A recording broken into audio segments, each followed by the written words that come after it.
ఈ దేశం పునాదులు ఏర్పడినప్పుడు ఒక కుటుంబ వ్యవస్థ ఉంటుంది.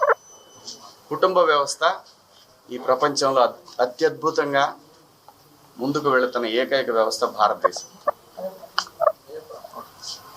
ఈ భారతదేశంలో ఎవరు ఎలా బతకాలనేది రాజ్యాంగం నిర్దేశిస్తుంది, నేను కాదు.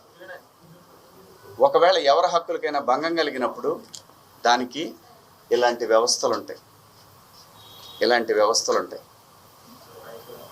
సో నాకు అర్థమైంది ఏంటంటే, సలహాలు ఇవ్వటం మానుకోవాలి, సలహాలు ఇవ్వటం, మంచి మాటలు చెప్పటం మానుకోవాలి. ఎవరిదాడికి తెలుసు. ఇక్కడ అది చెప్తాను. ఒక్క నిమిషం, నేను చెప్పాలనుకుని చెప్పనండి. మళ్ళీ అంటే నేను అనేది దీన్ని ఇంతటితో ముగించుదామని, ఈ డిస్కషన్ ఇంతటితో ముగిద్దామని చెప్తున్నా. ఎవరి అభిప్రాయాలు ఎవరి వాళ్ళకి తెలుసు. ఇక్కడ మంచి మాటలు చెప్పాను, చెడ్డ మాటలు చెప్పాను అనే దానికి బ్యారియర్ లేదు. Very clear. నేను వాళ్ళు అడిగిన వాటికి సమాధానాలు ఇచ్చాను. వాళ్ళు మళ్ళీ ఏదన్నా ఉంటే నాకు కాల్ చేస్తూ ఉన్నారు, నాకు మెసేజ్ పంపుతా ఉన్నారు.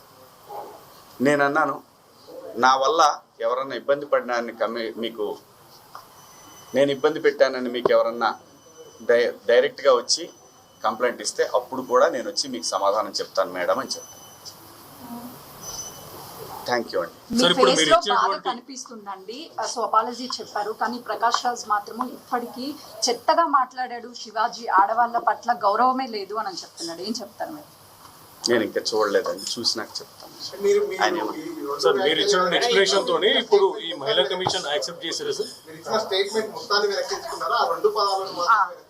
మీ మాటలకి కట్టుబడే ఉన్నారా? కేవలము 2 మాటలే పొరపాటుగా అన్నాను అన్నది మాత్రమే వెనక్కి తీసుకుంటున్నారు. వాళ్ళకి ఏవైతే నచ్చలేదో వాటికి నేను క్షమాపణ చెప్పాను. నేను ఇచ్చిన స్టేట్మెంట్ అలాగే ఉంది కదా, దాన్ని నేను వెనక్కి తీసుకున్నది ఆగుతుందా? కాదు కదా.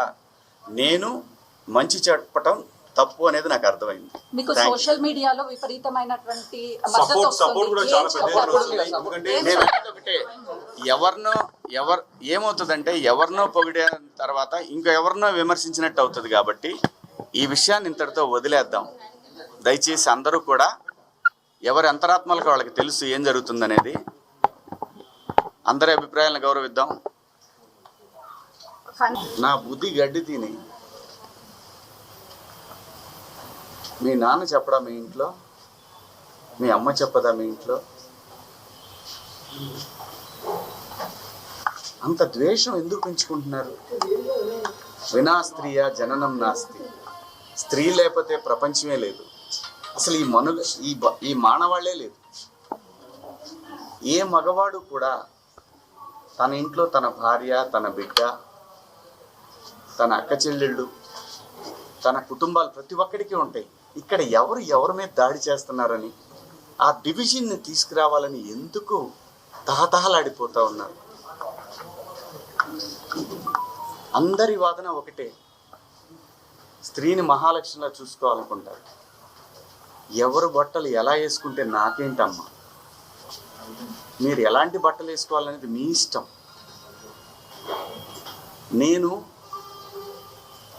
ఒక తండ్రిలాగా నా దగ్గర హీరోయిన్లు అందరూ కూడా నాకు తండ్రిలాగా నేను పాత్రలు చేస్తున్నాను. కాబట్టి నా బిడ్డలకు చెప్పినట్టు చెప్పానే కానీ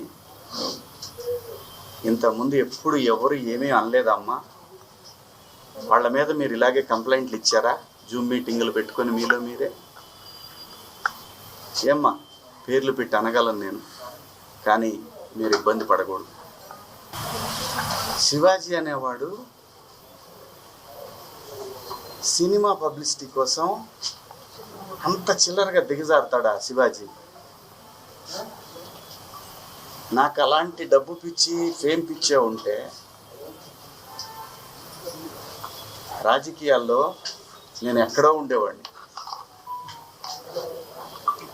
ఒక సినిమా కోసం అంత దిగజారే మనిషి అయితే 13 సంవత్సరాల పాటు సినిమాకి దూరంగా జనం కోసం నిలబడేవాడినా. నాకు అనుకూలంగా ఉన్న గవర్నమెంట్లు వచ్చినా కూడా నేను ఏ రోజు పోయి ఒక పదవి అడగల. అది తెలంగాణలో అయినా ఆంధ్రాలో అయినా ఎక్కడైనా ప్రజల గురించి మాట్లాడాలనుకున్నాను తప్ప ఎవరు కుట్ర చేశారు, ఏం చేశారు, ఎలా చేశారు అనేది ఎప్పుడైనా ఊరికే మాట్లాడితే సరిపోదు. ఆధారాలు తీసుకుందాం, వాటికి సంబంధించి నేను మాట్లాడతాను. ధైర్యం ఉంటే నేను తప్పు చేశాను, శివాజీ దుర్మార్గుడు అని మీరు ప్రూవ్ చేయాలనుకుంటే మీకు వ్యవస్థలన్నీ తలుపులు తెరిచి ఉన్నాయి, రండి. కానీ దయచేసి నేను ఒకటే చెప్తున్నాను, ప్రపంచ వేదికల మీద ఒక 10 దేశాలు, ఒక 180 దేశాల ప్రజలు నిలబెట్టి, ఆడవాళ్ళని నిలబెట్టి, రిప్రజెంటేటివ్స్ అంటే ఒక శారీ కట్టుకున్న అమ్మాయిని మీరు ఇండియన్ కదా అని అడుగుతారు. అది ఈ దేశ పునాదులు. అంత మాత్రం చేత మీరు రోజు చీరలే కట్టుకొని చీరలే ఇచ్చేసి ఏ మూర్ఖుడు చెబుతాడమ్మా అలాగా? ఏ మూర్ఖుడు చెబుతాడు అలాగా? నాకేం పని? నా బిడ్డలు అనుకొని చెప్పాను తప్ప నాకేం వస్తుందండి? కేవలం ఒక్కరిద్దరు మాత్రమే వ్యతిరేకించారు, బయట సామాన్య ప్రజలందరూ కూడా మీ వెంబడి ఉన్నారు. మద్దతు ఇస్తున్నారు. సో దీనికి మీరేమంటారు? నేను అవకాశం ఇచ్చానండి, కొంతమందికి మాట్లాడే అవకాశం ఇచ్చాను. ఇక్కడ నాకు అర్థమైంది ఏంటంటే నువ్వెంత, నీ బతుకెంత అంటున్నారు, వాళ్ళని గౌరవిస్తాను. అంటే ఇప్పుడు మీరు చెప్పిన దాంట్లో కూడా నా వెనకాలే ఉండి నా మీద కుట్ర చేశారన్నారు కదా వీళ్ళందరూ. అదే నేను అనేది. నేను ఎవరికి భయపడను. అంటే మీకు బాధగా అనిపిస్తుందా? నేను నేను బతుకు తెరుకు వచ్చేవాడిని, ఇక్కడ కాకపోతే కష్టపడేవాడిని, ఇంకో చోట పోయి బతుకుతా. అంతేగాని ఆత్మాభిమానం చంపుకొని ఎవడికో భయపడి, ఎవడో బెదిరిస్తే, ఎవడో వార్నింగ్లు ఇస్తే భయపడే రకాన్ని కాదు. అంత మాత్రం చేత వ్యవస్థలను గౌరవించకుండా, నేనుంటున్న పరిశ్రమను గౌరవించకుండా అంత విలువలు లేని బతుకు నేనైతే బతకట్లేదు. అంటే మీరు హీరో రోల్స్ తర్వాత కూడా ఇప్పుడు కొన్ని ప్రత్యేకమైనటువంటి రోల్స్ చేస్తున్నారు కదా, అది ఎవరికైనా ఎవరి రోల్స్ అయినా తగ్గించే అవకాశం ఉంటుందని మీరు ప్రజలకు అనుకోవచ్చు. నా చూడండి, నాకు భగవంతుడు ఈ జన్మలో నటుడిగా బతుకమని ఇచ్చాడు. బతికే బతుకులో సమాజానికి ఉపయోగపడే విధంగా బతుకమని చెప్పాడు. నేను అలాగే బతుకుతున్నా. అన్నిటికీ, ప్రతి ఒక్క దానికి గుర్తుపెట్టుకోండి, కాలం కర్మ అన్నిటికీ సమాధానం చెప్తుంది. నేను ఒకటే చెప్తున్నా, నా వెనకాల అంత కుట్ర చేయాల్సిన అవసరం లేదు. నాకు ఈ సినిమా కాకపోతే నేను రైతు కొడుకుని, నాకు 30 ఎకరాల పొలం ఉంది, వెళ్ళి బతుకుతా. కానీ భయపడే రకాన్ని మాత్రం ఎప్పటికీ కాదు. ఇది పొగరు కాదు, ఇది నా ఆత్మాభిమానం. తెలీదండి అన్ని. అదే ఎవరు కుట్ర పన్నుతున్నారు ఏంటనేది కనిపిస్తానే ఉంది. వాళ్ళకి ధైర్యం వచ్చి మాట్లాడిన ఇద్దరిని మీరు మీ బయట కుట్ర చేస్తారని చెప్తున్నారా? చిచి పాపం, వాళ్ళకి ఏం సంబంధం లేదు, వాళ్ళ అమాయకులు అంతే. మీడియా ముఖంగా మహిళలకి మరొకసారి ఏమైనా చెప్పాలనుకుంటున్నారా? నేను మహిళలకి చెప్పాల్సింది ఏమీ లేదు. దయచేసి ఒరే అబ్బాయిలు,